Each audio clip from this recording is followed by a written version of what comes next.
মারবে নাকি ওরা? প্রস্তুতি নিচ্ছে নাকি ভাই আমি বিদেশি মারি, আর না যদি মারেন তা আস্তে করে মারবেন একবার। মাইকে সাউন্ড। আলহামদুলিল্লাহ, আল্লাহর ফায়সালা। চুপ করে আপনারা শুনেন খালি।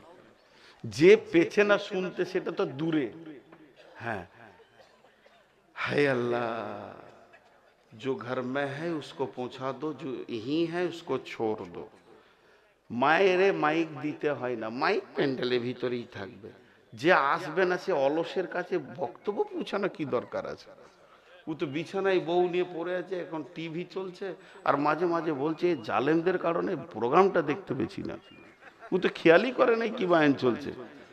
আর ওর বউকা বলছে ক্ষমতার মাসে 1 টাকা দিবি না, যতদিন থাকবে ততদিন কিছু টিভি প্রোগ্রাম দেখতে পাবো না। আর আপনি ওর জন্য ব্যস্ত হয়ে যেছেন, আর যারা এসেছে তারা খাবার পেছে না। আল্লাহ, এই চিন্তাগুলো কমিটির খারাপ। আমাদের ইন্ডিয়াতে বেশিরভাগ শুধু যারা এসেছে এদের ব্যাপারে বেশি ফিকির করে, যারা আসে নাই তারা হুড্ডু ফুটবল খেলে বেড়াক। তো হেদায়েতের মালিক কে?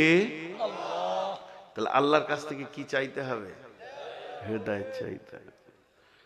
চলেন, আল্লাহ তাবারক ওয়া তাআলা যে আয়াতটা বলেছেন, আয়াতগুলো আমি বলছি, তার আগে দুটি ঘটনা। একটা লোকের নাম ওয়াইল।